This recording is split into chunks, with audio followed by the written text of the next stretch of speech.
Hello बच्चों, स्वागत है आपका हमारे YouTube चैनल चंदन सर कानपुर में। बच्चों, जैसा कि आप जानते हैं कि मैं इस समय आपको एक से एक जबरदस्त धमाकेदार क्लासेस दे रहा हूं और लगातार क्लासेस आ रही हैं। आज जो मैं टॉपिक पढ़ाने वाला हूं ये बेहद इंपॉर्टेंट टॉपिक है। आप यहाँ बोर्ड पे देख सकते हैं जो आज का टॉपिक होने वाला है उसका नाम है पारिस्थितिक तंत्र यानी कि इकोसिस्टम। तो बच्चे, मैं आपको बताऊं कि ये जो टॉपिक है ना, ये एक ऐसा टॉपिक है कि ये इन्वायरमेंट साइंस का भी पार्ट है, बायोलॉजी में भी आता है और ज्योग्राफी में भी आता है। ठीक है, तो तीन सब्जेक्ट में ये टॉपिक आता है, कॉमन टॉपिक है, इसलिए बहुत ज्यादा इसकी इंपॉर्टेंस है। और जितने भी ऐसे एग्जाम जिसमें जीएस का पोर्शन आता है उसमें सभी में इस टॉपिक से बहुत अच्छे खासे क्वेश्चन पूछे जाते हैं। टॉपिक छोटा है लेकिन इंपॉर्टेंट बहुत ज्यादा है। तो अगर इस टॉपिक की बात करेंगे तो आखिर ये है क्या। बहुत सारे ऐसे बच्चे हैं जिनको या तो बिल्कुल भी नहीं पता है या थोड़ा बहुत पता है, तो वो कंफ्यूज हो जाते हैं। मैं आपको आज ज्यादा नहीं लिखाऊंगा और फिगर के माध्यम से, चार्ट के माध्यम से ही ये पूरा टॉपिक कवर कराऊंगा। तो थोड़ी ही देर में आप ये पूरा टॉपिक कवर कर लेंगे और पेपर के पॉइंट ऑफ व्यू से किसी भी पेपर में अच्छे खासे क्वेश्चन इस टॉपिक से पूछे जाते हैं। ठीक है बच्चे, चलो तो आज की हम जो हमारी क्लास है इसको शुरू करते हैं। तो यहाँ पे कुछ सबसे पहले हम कुछ वर्ड्स लिखेंगे।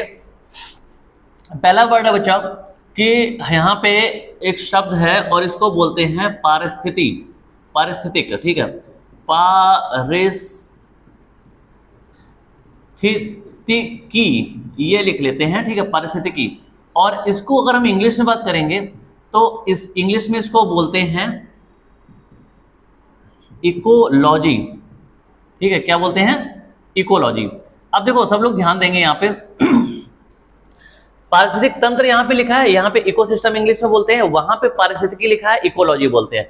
दोनों ही चीजें अलग अलग है। ठीक है, अब इनमें क्या अंतर है तो सबसे पहले ये तो भी मैं आपको बताऊंगा ही। पारिस्थितिकी समझते देखो, पारिस्थितिकी क्या होता है कि इसका ये मतलब होता है कि जब किसी पृथ्वी पर उत्पन्न होने वाले किसी भी जीव जंतु के बारे में हम डिटेल से अध्ययन करते हैं। अब क्या अध्ययन होता है उसमें कि वो जीव है ना, पृथ्वी पर कोई भी जीव है ना, वो कहां पर रहता है, किस माहौल में रहता है, क्या खाता पीता है, उसके आसपास का जो एटमॉस्फेयर है वो कैसा है, हवा पानी रहने सहने की जो चीजें हैं, जो उसका आवास है, अकोमोडेशन है ना, निवास स्थान है, तो इस सभी के अध्ययन को हम क्या कहते हैं? इकोलॉजी कहते हैं।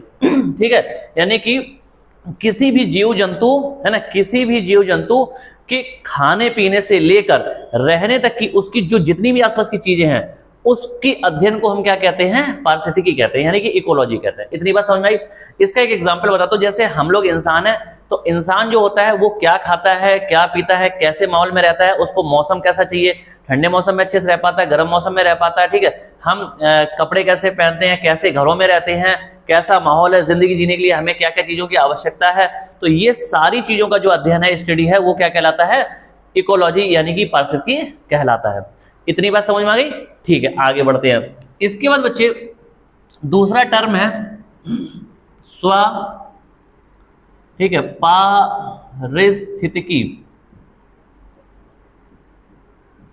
ठीक है, स्व पारिस्थितिकी, इसको हम इंग्लिश में बोलते हैं ऑटो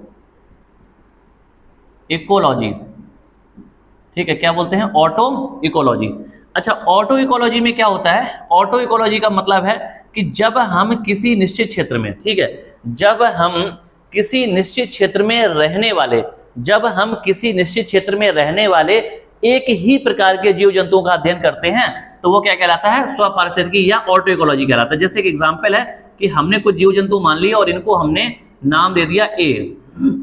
ठीक है, अच्छा, अब किसी निश्चित क्षेत्र का मतलब है कि जैसे एग्जांपल है कि मान लो आप अगर गांव में रहते हो तो आपने अपने गांव का एरिया ले लिया, किसी जंगल का एरिया ले लिया, किसी सिटी का एरिया ले लिया, तो कोई भी जीव जंतु है ना, ऐसा नहीं है कि शहरों में रहते, पृथ्वी पर रहने वाले कोई भी जीव जंतु की हम बात कर रहे हैं। ठीक है, तो हमने क्या बोला? एक निश्चित क्षेत्र में। ठीक है, एक निश्चित क्षेत्र ले लिया हमने, इतना बड़ा एरिया लिया, इतना बड़ा एरिया, इतना बड़ा एरिया, कितना बड़ा भी ले लो। ठीक है, एक निश्चित क्षेत्र में, जैसे एग्जाम्पल है ना, क्या कि जैसे किसी जंगल में मान लो कि हिरन रहते हैं। ठीक है, तो अच्छा, जंगल में आपने देखा होगा कि हर जीव जंतु के अलग अलग अपने एरिया होते हैं। ठीक है ना, तो किसी जंगल में अगर हिरन रह रहे हैं तो हमने एक ऐसा जंगल का इलाका लिया जहां पे सिर्फ क्या है? हिरन रह रहे हैं। यानी कि इसकी कंडीशन क्या है कि किसी निश्चित क्षेत्र में एक ही प्रजाति के जीव जंतु होने चाहिए, है ना। ऐसा नहीं है कि कभी हमने शेर ले लिया, कभी चीता ले लिया, कभी भालू ले लिया, कभी बिल्ली ले लिया, ऐसा नहीं होगा। ठीक है, मिक्स नहीं होंगे, एक ही प्रकार के। देखो सभी को सभी हमने ए करके दिखाया, सिंबल ए से दिखाया। ठीक है, तो किसी निश्चित क्षेत्र में रहने वाले एक ही प्रजाति की जो जीव जंतु होते हैं, है ना, उनके रहन सहन, उनके खाने पीने की चीजों के अध्ययन को हम क्या कहते हैं? स्वपारिस्थितिकी यानी कि ऑटो इकोलॉजी कहते हैं। इतनी बात समझ में आ गई? चलो, नहीं समझ में आई तो इस लेक्चर को दोबारा से पीछे जाके एक बार देख लेना, तो फिर समझ में आ जाएगा 2-3 बार, ठीक है। चलो, इसके बाद अगला जो कंसेप्ट है वो है पारिस्थितिक तंत्र। पारिस्थितिक तंत्र। अच्छा, पारिस्थितिक तंत्र को हम क्या बोलते हैं? इसको बोलते हैं इकोसिस्टम। इकोसिस्टम बोलते हैं, ठीक है। इकोसिस्टम जो है ना, यहाँ पे अगर आप बोर्ड पे देखोगे तो इकोसिस्टम ही लिखा है। अब पारिस्थितिक तंत्र कैसे कहते हैं? इसका मतलब होता है कि किसी निश्चित क्षेत्र में रहने वाले, ठीक है, अलग अलग प्रजातियों के, ठीक है, किसी निश्चित क्षेत्र में रहने वाले अलग अलग प्रजाति के जीव जंतुओं के रहन सहन, खाने पीने, है ना, के और आसपास का जो वातावरण पर्यावरण है ना, उसके अध्ययन को क्या कहते हैं? पारिस्थितिक तंत्र यानी कि इकोसिस्टम कहते हैं। फिर समझो, मैंने क्या बताया? किसी निश्चित क्षेत्र में, देखो एक सर्कल बनाया हमने, ये एरिया ले लिया, ठीक है। किसी निश्चित क्षेत्र या निश्चित एरिया, फिक्स एरिया, किसी निश्चित क्षेत्र में रहने वाले विभिन्न प्रकार के अलग अलग प्रकार के जीव जंतुओं, है ना, के रहन सहन, खाने पीने आदि की चीजों के अध्ययन को क्या कहते हैं? इकोसिस्टम कहते हैं, यानी कि पारिस्थितिक तंत्र कहते हैं। इतनी बात समझ में आ रही? फिर समझो, देखो सबसे पहले तो पारिस्थितिकी क्या है?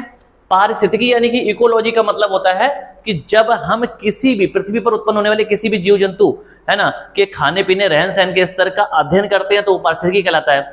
इसके बाद है स्वपारिस्थितिकी। इसका मतलब है कि किसी निश्चित क्षेत्र में एक ही प्रकार के जीव जंतु, यहां पर क्या है? किसी निश्चित क्षेत्र में अलग अलग प्रकार के जीव जंतुओं के अध्ययन को हम क्या कहते हैं? पारिस्थितिक तंत्र कहते हैं। इतना ठीक है। चलो, किसी बच्चों की समस्या हो तो भाई पूछ लेना कमेंट करके, ठीक है। तो ये मैंने 3 चीजें आपको समझाई। अब हम बात करते हैं यहाँ पे, ठीक है। अच्छा, पारिस्थितिक तंत्र जो शब्द है ये किसने दिया? अगर ऐसा कुछ कभी पेपर पूछ दें तो इसका आंसर होगा A.G. टेंसले। एक साइंटिस्ट थे, उनका नाम था A.G. टेंसले, ठीक है। अच्छा, होता क्या था कि उनकी जो वाइफ थी उनको A.G. कह के बुलाती थी, A.G., है ना, और A.G. कह के तो बुलाती थी लेकिन टेंशन बहुत देती थी, तो नाम क्या पड़ गया उनका? A.G. टेंसले। ये ध्यान रखें, ठीक है। चलो आगे बढ़े। और वैसे आप जानते हो कि भाई जो बीवियां होती है ना, थोड़ा सा टेंशन वेंशन दे के रखती हैं, ये सब जानते ही हैं, इसमें कोई बात छुपी नहीं है, ठीक है। आगे बढ़ते हैं। अब आते हैं यहाँ पे, चलो इसके बाद आता है पारिस्थितिक तंत्र, इकोसिस्टम।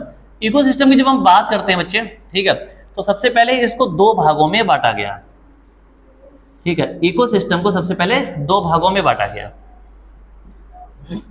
ठीक है। इकोसिस्टम को 2 भागों में बांटा गया है। पहला है, इसमें जो घटक होते हैं, कंपोनेंट होते हैं, वो क्या भी बता रहा हूं। पहला है जैविक, ठीक है, जैविक घटक, ठीक है। दूसरे होते हैं अजैविक घटक, ठीक है भाई। अच्छा, इसके बाद अगर हम जैविक घटक की बात करेंगे तो इसको इंग्लिश में क्या बोलते हैं? इसको बोलते हैं बायोटिक कंपोनेंट, ठीक है, बायोटिक कंपोनेंट। और अजैविक घटक को बोलते हैं अबायोटिक कंपोनेंट, अबायोटिक कंपोनेंट, ठीक है। इतनी बात समझ में आई? Abiotic component. अच्छा, अब सब लोग इसके बारे में समझेंगे। देखो, सबसे पहले मैंने क्या बताया कि पारिस्थितिक तंत्र जो है, ठीक है, पारिस्थितिक तंत्र बच्चे जो है, इसको मैंने कितने भागों में बांटा है? 2 भागों में, ठीक है। Ecosystem can be divided into 2 parts. The first one is biotic component and the second one is abiotic component. इतनी बात समझ में आई? पारिस्थितिक तंत्र को 2 भागों में बांटा जा सकता है। पहला है जैविक घटक, दूसरा है अजैविक घटक। अब इसका मतलब क्या है? ये जो घटक शब्द आया है ना, हो सकता है बहुत सारे बच्चे ना समझ पाए, या कंपोनेंट लिखा है। इसका मतलब क्या होता है? देखो, इसका मतलब है कि पृथ्वी पर, है ना, जितनी भी चीजें हैं उनको घटक कहा गया। और किस चीज को? जिसके बिना जिंदा रहना पॉसिबल नहीं है। यानी कि पृथ्वी पर ऐसी चीजें जिसके बिना जिंदा रहना पॉसिबल नहीं है, उनको क्या कहा गया है? उसको घटक कहा गया या कंपोनेंट कहा गया है। अब ये 2 तरह के होते हैं, देखो कौन कौन से। एक है जैविक घटक। जैविक का मतलब होता है जिसमें जान होती है, ऐसे घटक, ऐसे कंपोनेंट जिसमें क्या होती है, जान होती है। और अजैविक घटक का मतलब है जिसमें जान नहीं होती है। इतनी बात समझ में आई। अब इसका क्या मतलब है, देखो थोड़ा सा गला मेरा जो है हल्का सा खराब हो रहा है, क्योंकि आज मैंने पी लिया ठंडा पानी और लगातार मैं काफी टाइम से बोल रहा हूं, जिसकी वजह से थोड़ा सा खिचखिच हो गई है। कोई बात नहीं, मैनेज करेंगे। तो बच्चे समझो, मैंने क्या बताया, जैविक घटक और अजैविक घटक, जिसमें जान होती है और जिसमें जान नहीं होती है। अच्छा, अब एक बात बताओ कि जिंदा रहने के लिए किन चीजों की आवश्यकता होती है, बताओ। जिंदा रहने के लिए जैसे, अच्छा इंसान की अगर हम बात करेंगे तो जिंदा रहने के लिए 3 चीजों की जरूरत होती है। किसकी? रोटी, कपड़ा और मकान। ठीक है, अगर इंसान की बात करेंगे तो जिंदा रहने के लिए 3 चीजें चाहिए, रोटी, कपड़ा और मकान। रोटी से मतलब है भोजन, खाना पीना, ठीक है। कपड़े आप जानते हैं, और मकान का मतलब रहने के लिए हमें जगह चाहिए, ठीक है। लेकिन अगर हम इंसान के अलावा दूसरे जीव जंतु जानवरों की बात करेंगे तो आप देखते हैं कि उनके लिए सबसे ज्यादा जरूरी सिर्फ एक ही चीज है, वो है खाना पीना, ठीक है। देखो, अगर हम रोटी, कपड़ा और मकान की बात करें तो रोटी का मतलब खाना तो सबको चाहिए, ठीक है। कपड़े की बात करेंगे तो जानवरों को देखा होगा कपड़े उपड़े नहीं पहनते हैं, है ना। ऐसा आपने देखा कि जंगली कोई जानवर है, उसको शादी पार्टी में जाना था, कोट पैंट पहन के जा रहा है, टाई वाई लगा के, ऐसा कभी देखा है ना। मोहल्ले में भैंस रहती है चंपा, है ना, अब जब किसी शादी पार्टी में जा रही है साड़ी पहन के जा रही है, ऐसा कभी देखा है? तो ऐसा कभी नहीं देखा होगा, ठीक है। तो कहने का मतलब क्या हुआ कि जो जानवर है उनको कपड़ों की जरूरत नहीं पड़ती है। ऐसा इसलिए क्योंकि उनकी जो स्किन है वो पहले से ही माहौल में ढली होती है ना, इसकी वजह से उनको सर्दी गर्मी इतनी ज्यादा नहीं लगती, वो कवर हो जाती है। किसी किसी जानवर के शरीर पर क्या होते हैं, बाल होते हैं बहुत सारे, कुत्ते वगैरह भी देखे होंगे घर में, ऐसे होता है, ठीक है। चलो, अब तीसरा है मकान। मकान की बात करेंगे तो आप जानते हैं कि जानवर जो होते हैं वो कई बार खुले में रहते हैं, जंगलों में रहते हैं, तो उनके लिए जरूरी नहीं कि प्रॉपर एक शेल्टर हो, प्रॉपर एक मकान हो, ठीक है। तो इसका मतलब है कि इंसानों के अलावा बाकी जीव जंतु जो है उनके लिए सबसे ज्यादा जरूरी क्या है, वो है खाना। अच्छा, अगर हम खाने यानी कि भोजन की बात करते हैं तो मुझे खुद बताओ कि खाने में वो क्या चीजें हैं जिनके बिना आप जिंदा नहीं रह सकते हैं, है ना। खाने में, या खाना छोड़ दो, अगर हम जिंदा रहने की ओवरऑल बात करें कि जिंदा रहने के लिए हमें सबसे ज्यादा जरूरी क्या चीजें हैं, तो आप जानते हैं कि जिंदा के लिए देखो हमें क्या चाहिए, हमें खाना पीना चाहिए, जिसमें प्रोटीन, कार्बोहाइड्रेट, मिनरल्स, विटामिन, अच्छा पानी भी चाहिए हमें, टेम्परेचर भी चाहिए, है ना। हमारा शरीर का पंच तत्वों से मिलकर बना होता है, ठीक है। अच्छा, एक बात बताओ, जैसे अगर आपको धूप नहीं मिल रही है ना, कभी देखा होगा कि घरों में जब गमले वगैरह लगाते हैं ना, तो उसमें जो पौधे लगाते हैं लगातार उनको अगर छांव में रखे रहते हैं तो पौधे खराब हो जाते हैं, यानी कि बिल्कुल मुरझा जाते हैं, और उसके बाद उनकी प्रोग्रेस नहीं हो पाती है, ग्रोथ नहीं होती है, ठीक है। तो क्या होता है, ऐसा क्यों होता है? क्योंकि सूरज की धूप उसको मिलती नहीं है, ठीक है। अच्छा, अगर किसी को पानी ना मिले तो क्या वो जिंदा रह सकता है, ठीक है। अगर कोई प्रेशर ना मिले, प्रेशर का मतलब दाब जो होता है, दबाव, फिजिक्स में आपने पढ़ा होगा, ठीक है, वो ना मिले, अगर लाइट ना मिले, प्रकाश ना मिले तो भी समस्या। तो हर चीज की आवश्यकता होती है। अच्छा, अब एक बात बताओ कि अगर मैं आपसे ये कहूं कि किसी व्यक्ति को अगर पानी ना मिले तो क्या वो जिंदा रह सकता है, बताओ। क्या पानी ना मिले है तो क्या वो जिंदा रह सकता है? तो पॉसिबल नहीं है, बिना पानी के तो जिंदा नहीं रह सकते हैं। लेकिन एक बात बताओ, क्या पानी में जान होती है? पानी में जान होती है? नहीं होती है ना। ऐसा तो है नहीं कि पानी में जान होती है तो हमने बोला कि भाई पानी मर गया, ये जिंदा पानी है, लो 1 गिलास जिंदा पानी पियो, ये लो 1 लोटा मरा हुआ पानी पियो, ऐसा तो होता नहीं है।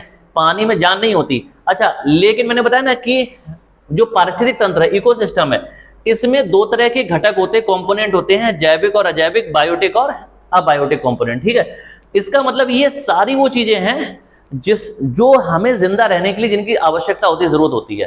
तो पानी की हमें जिंदा रहने के लिए जरूरत होती है, लेकिन क्या पानी जिंदा या मरा हुआ होता है? नहीं होता है, क्योंकि पानी कैसा है, अजैविक घटक है, उसमें जान नहीं होती है। लेकिन फिर भी पानी की हमें जरूरत पड़ती है, तो इसलिए हम पानी को कहां लिख लेंगे, यहां पे लिख लेंगे जल, यानी कि वाटर, ठीक है भाई। तो ये कैसा हो जाएगा, अजैविक घटक हो जाएगा। अच्छा, क्या जिंदा रहने के लिए हमें प्रकाश की आवश्यकता है, लाइट की? तो बिल्कुल है भाई, बिना प्रकाश से काम नहीं चलेगा, ठीक है, इसकी बस आवश्यकता होती है। क्या हमें ताप यानी कि टेम्परेचर की आवश्यकता है? बिल्कुल होती है, क्योंकि अगर टेम्परेचर नहीं मिलेगा तो समस्याएं बनने लग जाएंगी, है ना, सर्दी गर्मी का जो कॉम्बिनेशन है वो खराब हो जाएगा। अच्छा, क्या हमें दाब यानी कि प्रेशर की आवश्यकता होती है? बिल्कुल होती है, इसके बिना भी काम नहीं चलेगा। तो इस तरह की जो चीजें हैं, है ना, इन सबकी हमें जरूरत होती है। लेकिन इसके बावजूद भी, जैसे एक और एग्जाम्पल, जैसे हवा यानी कि वायु, है ना, हवा यानी कि वायु की आवश्यकता होती है? बिल्कुल होती है। नहीं होगी तो क्या हवा में जान होती है ना। बोला कि भाई आज इसने जो ऑक्सीजन लिया था वो मरा हुआ ऑक्सीजन था, ये जिंदा वाला ऑक्सीजन था। ऐसा तो होता नहीं है, ठीक है, लेकिन फिर भी हमें जिंदा रहने के लिए हवा यानी कि ऑक्सीजन की आवश्यकता होती है।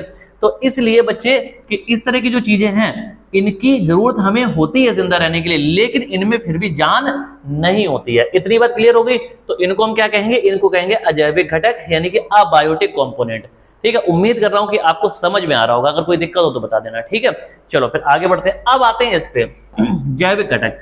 इसमें ऐसी चीजें आती हैं जिनको जिंदा रहने के लिए आवश्यकता होती है और इनमें जान भी होती है। कैसे? देखो, सबसे पहले जैविक घटक यानी कि बायोटिक कंपोनेंट को 3 भागों में बांटा गया। ठीक है, कितने भागों में बांटा गया है? 3 भागों में। देखो कौन कौन से हैं। यहां पे हमने थोड़ा सा ये बना लिया है एक चार्ट। पहला बच्चे है, इसको हम बोलते हैं उत्पादक। उत्पादक, ठीक है। उत्पादक के बाद दूसरा हम लिखेंगे उपभोक्ता, ठीक है, और तीसरा लिखेंगे अपघटक। अपघटक, ठीक है। देखो ये घटक है, ये अपघटक है, ध्यान रखना, ठीक है। अच्छा, इंग्लिश की बात करते हैं। कुछ ऐसे बच्चे होंगे जो इंग्लिश मीडियम के होंगे, उनको समझ में नहीं आएगा। उत्पादक को हम हिंदी में बोलते हैं, उत्पादक को इंग्लिश में बोलते हैं, हिंदी में तो लिखा ही है, इंग्लिश में बोलते हैं प्रोड्यूसर। क्या बोलते हैं? प्रोड्यूसर, ठीक है। अच्छा, उपभोक्ता को हम क्या बोलते हैं? कंज्यूमर बोलते हैं, कंज्यूमर, ठीक है। अच्छा, अब घटक को हम क्या बोलते हैं? इसको बोलते हैं डी कंपोजर, ठीक है। क्या बोलेंगे? D composer. इतनी बात सबको समझ में आई? ठीक है। अब हम समझते हैं ये क्या। देखो फिर से समझो, मैंने अभी जो चीज अभी तक बताई है एक बार जल्दी से मैं रिकैप कर देता हूं ताकि आपको दिक्कत ना आए। देखो, सबसे पहले मैंने बताया पारिस्थितिकी। पारिस्थितिकी जिसको इंग्लिश में इकोलॉजी बोलते हैं, इसका मतलब होता है कि जब भी हम किसी भी जीव जंतु के रहन सहन, खाने पीने, इन सभी चीजों के, उसके आसपास का माहौल कैसा है, इन सभी चीजों का अध्ययन करते हैं तो इसको क्या कहते हैं? इकोलॉजी यानी कि पारिस्थितिकी कहते हैं। अच्छा, फिर स्वपारिस्थितिकी, ऑटो इकोलॉजी आ गया। इसमें क्या करते हैं कि किसी निश्चित क्षेत्र में एक ही प्रकार के जो जीव जंतु होते हैं उनका अध्ययन करते हैं, ठीक है। किसी निश्चित क्षेत्र में एक ही प्रकार के जो जीव जंतु हैं उनका अध्ययन करते हैं। अच्छा, पारिस्थितिक तंत्र में क्या होता है? चूंकि नाम ही आ गया तंत्र, तंत्र का मतलब तो जाल है ना, जिसमें अलग अलग टाइप की चीजें हों। तो किसी निश्चित क्षेत्र में अलग अलग प्रकार के जो जीव जंतु हैं, अलग अलग प्रकार के जो जीव जंतु हैं, उनके रहन सहन के स्तर, उनका खाना पीना, उन सभी का अध्ययन क्या कहलाता है? पारिस्थितिक तंत्र कहलाता है। अब पारिस्थितिक तंत्र जो है इकोसिस्टम, इसको 2 भागों में पहले बांटा गया है। पहला है जैविक घटक, दूसरा है अजैविक घटक। ये घटक या कंपोनेंट से मतलब होता है कि वे चीजें जिनकी आवश्यकता हमें जिंदा रहने के लिए पड़ती है, ठीक है। अच्छा, अजैविक घटक की जब हम बात करते हैं अबायोटिक कंपोनेंट की, तो उसमें इस तरह की चीजें आ जाती हैं, ठीक है भाई, ये सारी चीजें आ जाएंगी। अच्छा, अगर हम बात करते हैं जैविक घटक की, तो नाम ही है जैविक घटक यानी कि बायोटिक कंपोनेंट। जैविक का मतलब जिसमें जान होती है, तो इसमें जो चीजें आएंगी उनमें क्या होगी? जान होगी। पहले तो इतना समझो। अच्छा, अब यहाँ पे मैंने 3 चीजें लिखी हैं, इंग्लिश में नाम लिख दिया। देखो, उत्पादक का मतलब क्या है? प्रोड्यूसर। प्रोड्यूसर का मतलब जो प्रोडक्शन करता है, प्रोडक्शन करता है, उत्पादन करता है, उसे उत्पादक कहते हैं, ठीक है। कंज्यूमर जो उपभोग करता है, जो चीजों को खा लेता है, खपत करता है, वो उपभोक्ता कहलाता है। डीकंपोजर क्या होता है? जो चीजों को खा पी के खत्म कर देता है, वो डीकंपोजर कहलाता है। अभी मैं समझाऊंगा इसका मतलब क्या है। देखो, सबसे पहले उत्पादक पे आते हैं। देखो, जो उत्पादक बच्चे क्या होता है? उत्पादक का मतलब कि हर वो व्यक्ति, हर वो जीव जंतु जो क्या करता है? किसी चीज का उत्पादन करता है। अच्छा, उत्पादन का मतलब है कि इससे पहले वो चीज नहीं थी। मेरी बात समझना, उससे पहले वो चीज नहीं थी। मान लो है कि घर में कुछ लोग आ गए, कुछ मेहमान आ गए, मान लो कि लड़की वाले आ गए तुम्हें देखने के लिए। मेरी बात समझना, लड़की वाले आ गए किसको? तुम्हें देखने के लिए। और मम्मी ने कहा कि जाओ भाई सिंटू, ऐसा करो, जाओ चाय बना लो जाके, है ना। अब उन लोगों को नहीं बताएंगे कि भैया चाय उसी से बनवा रहे हैं, ठीक है। तो मम्मी ने कहा ऐसा करो, जाओ तुम चाय बना लो। अब तुम किचन में जब गए, है ना, तो क्या किचन में चाय पहले से थी? नहीं थी, है ना। तो तुमने क्या किया? तुमने खुद से क्या किया कि जो जैसे चाय की पत्ती है, शुगर, चीनी है ना, अदरक है, इलायची, इन सभी चीजों को लेके दूध वगैरह मिक्स करके चाय बनाई। तो चाय तो पहली बार बनी, तो चाय तुमने बनाई, इसका तुम क्या कहलाओगे? तुम कहलाओगे उत्पादक। इतनी बात समझ में आई? क्या कहलाओगे? उत्पादक, क्योंकि तुमने ही चाय बनाई है। तो जब कोई भी जीव जंतु हमारी प्रकृति में किसी चीज का उत्पादन करता है तो वो क्या कहलाता है? उत्पादक कहलाता है, यानी कि प्रोड्यूसर कहलाता है। अब हमारे जो इकोसिस्टम होता है या पृथ्वी की बात करेंगे तो इसमें जो उत्पादक है वो किसे कहा जाता है ना। ऐसा कौन सा जीव? अच्छा, जीव जब भी मैं बोल रहा हूं, सब लोग ध्यान रखना, जब भी मैं जीव बोलता हूं तो इसका मतलब होता है कि उसमें जो एनिमल्स हैं, जानवर हैं, इंसान हैं, उनके साथ साथ पेड़ पौधे भी आ जाते हैं। कौन आ जाता है? पेड़ पौधे आ जाते हैं, ये बात ध्यान रखना, ठीक है। तो यहाँ पे जब मैंने उत्पादक बोला है तो पूरी सृष्टि में, पूरी प्रकृति में, पूरे नेचर में, पूरी दुनिया में, पूरी पृथ्वी पे, है ना, जो उत्पादक हैं वो कौन होंगे? तो वो बच्चे होते हैं कौन? हरे पौधे, ठीक है। कौन होते हैं? हरे पौधे होते हैं, ठीक है। अच्छा, ग्रीन प्लांट्स, ट्रीज, कुछ भी कह लो, ठीक है। हरे पौधे, हरे पौधे जो होते हैं वो क्या होते हैं? उत्पादक होते हैं। अब क्यों होते हैं ये मैं आपको बताता हूं। देखो, खुद जरा सोच के बताओ कि पौधे, भाई क्या पौधे भी भोजन करते हैं? है ना, क्या पौधे जो है वो खाना पीना कुछ खाते हैं? है ना, क्या कभी तुमने देखा कि कोई पेड़ हो एकदम से पहुंच जाए किसी फास्ट फूड की दुकान पे, फिंगर खा रहा हो, मोमोज खा रहा हो, ऐसा कभी किसी ने देखा है? तो क्या पौधे खाना खाते हैं? तो करेक्ट आंसर है बिल्कुल खाते हैं। उनका खाना अपने टाइप का होता है। तो तुमने बचपन से पढ़ा होगा कि पौधे क्या करते हैं कि सूर्य के प्रकाश की उपस्थिति में, सनलाइट में, है ना, फोटोसिंथेसिस यानी कि प्रकाश संश्लेषण की क्रिया द्वारा क्या करते हैं? भोजन पकाते हैं, है ना। पर्णहरिम या क्लोरोफिल चाहिए होता है उनको, पत्तियां जो होती है उसमें रोल प्ले करती हैं, ठीक है ना। तो हमने पढ़ा है कि जो पौधे हैं वो अपना भोजन खुद पकाते हैं। तो क्या तुमने कभी देखा किसी पौधे ने किसी से उधार मांग के खाया हो, किसी दूसरे का खाना खा गया हो? ऐसा तो नहीं होता ना। तो पौधे क्या करते हैं? खुद बनाते हैं। अच्छा, जब कोई व्यक्ति खुद खाना बनाता है तो वो क्या कहलाएगा? प्रोड्यूसर कहलाएगा, यानी कि उत्पादक कहलाएगा, ठीक है। इसीलिए पौधे सबसे पहले लेवल पर रखे गए हैं, ठीक है। यानी कि पौधे जो होते हैं वो अपना खाना खुद बनाते हैं, किसी के ऊपर डिपेंडेंट नहीं रहते, निर्भर नहीं रहते हैं, ठीक है। तो हरे पौधे जो होते हैं वो क्या कहलाते हैं? उत्पादक कहलाते हैं। जितने भी दुनिया में हरे पौधे हैं सबके सब क्या है? उत्पादक है। ये बात समझ में आ गई? चलो फिर आगे बढ़ते हैं। अब आते हैं उपभोक्ता, है ना। उपभोक्ता का मतलब है कि वो जीव जंतु जो क्या करता है? उपभोग कर लेता है, खा पी लेता है, ठीक है।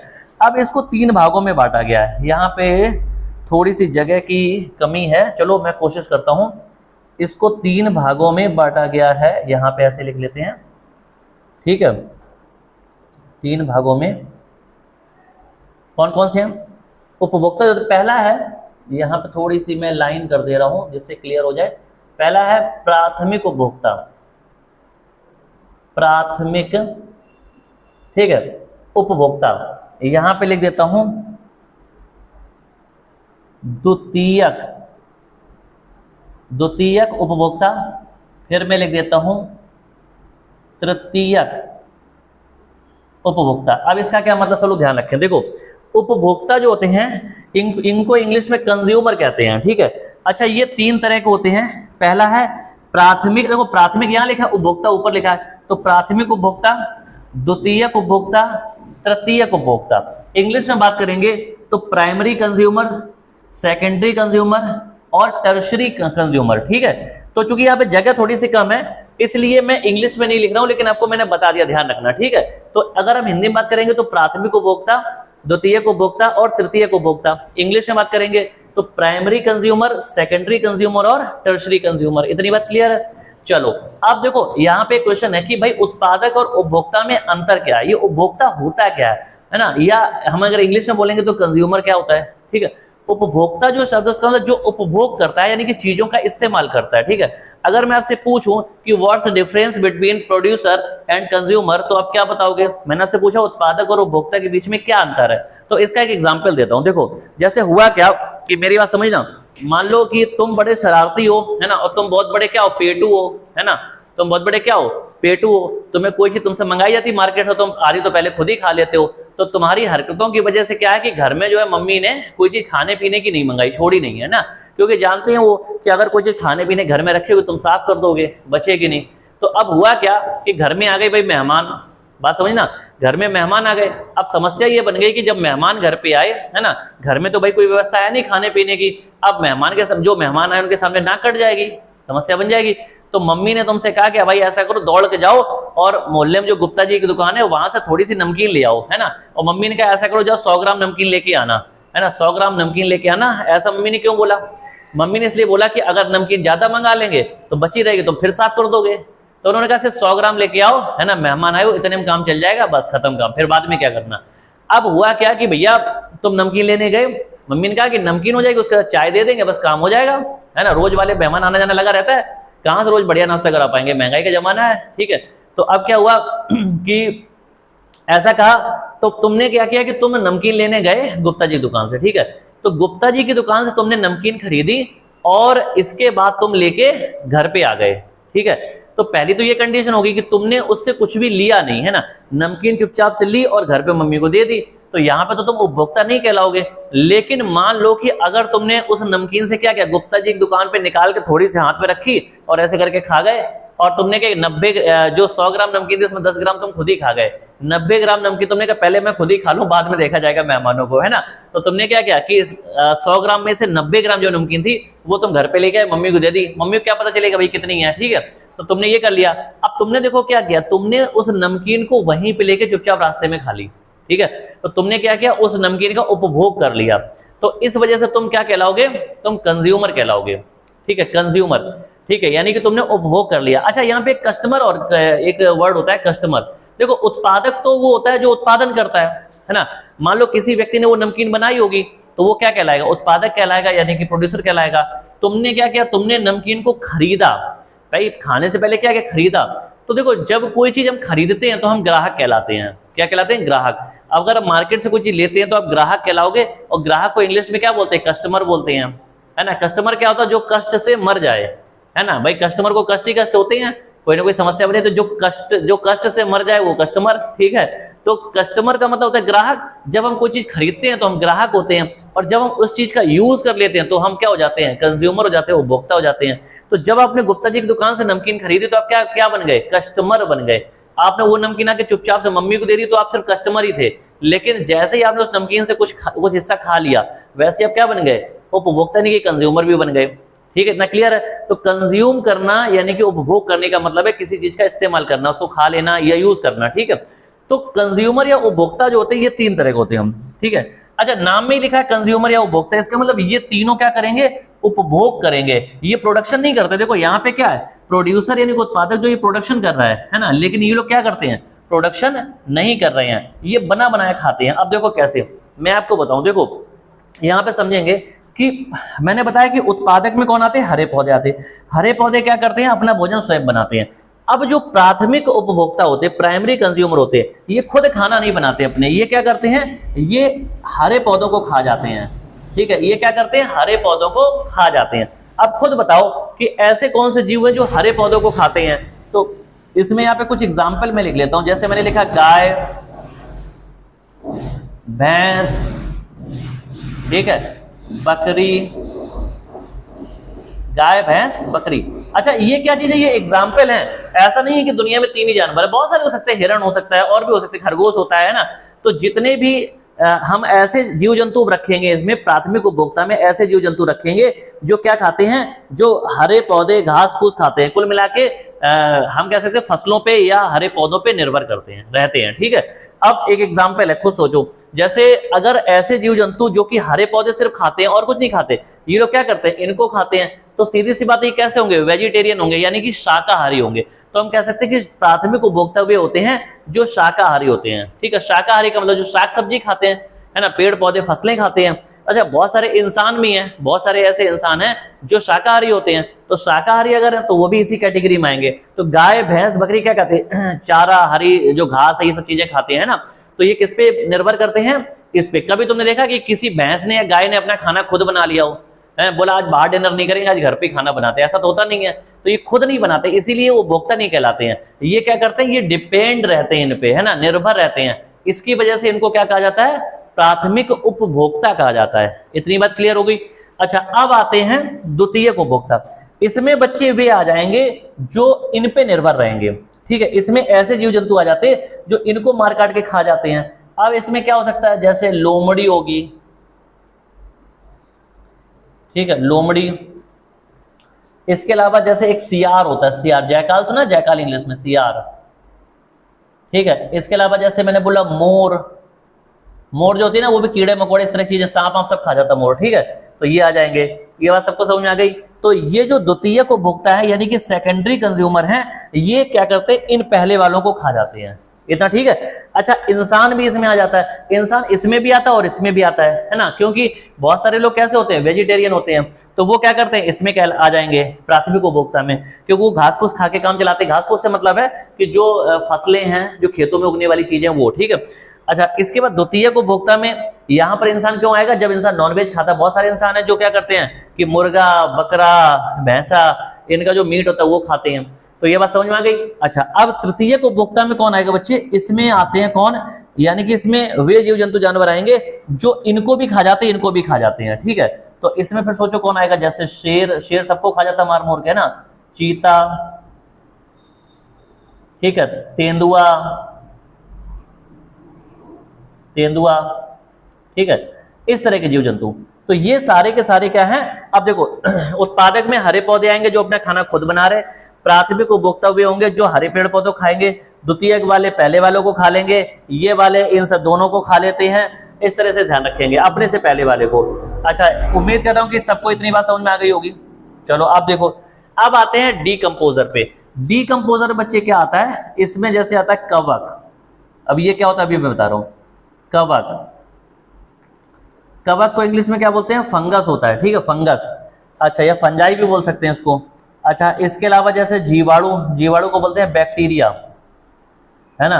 इसके अलावा जैसे गिद्ध, सुना है गिद्ध तो देखा ही होगा, पक्षी होता है गिद्ध, है ना। अब हालांकि अब कम देखने को मिलते हैं गिद्ध, तो ये होते हैं। अब इसका क्या मतलब है, सब लोग ध्यान सुनेंगे, ठीक है। देखो, अब घटक या डीकंपोजर क्या होते हैं? अब घटक डीकंपोजर वे होते हैं ज्यादातर जो जब कोई भी इनमें से कोई भी जब मर जाता है, सड़ जाता है, गल जाता है, तो उसकी डेड बॉडी को खा के खत्म कर देते हैं, ठीक है। जैसे मान लो कि कोई जानवर, जैसे कोई पेड़ पौधा था, ठीक है, पेड़ पौधा क्या हुआ कि भाई इन्होंने खा लिया इसको, इसने खा लिया, इसने, इन सब ने एक दूसरे को खा के क्या कि खत्म हो गए। अब एक एग्जांपल खुद सोचो, जैसे मान लो कि कोई जंगल में कोई भैंसा था, वो मर गया, तो शेर चीता जो होते हैं इन्होंने क्या किया, उसको खा लिया। लेकिन आप जानते हैं कि बिल्कुल साफ करके तो खाते नहीं, बिल्कुल सफा चट कर दिया, ऐसा होता नहीं है, खा लिया जितना खाना था।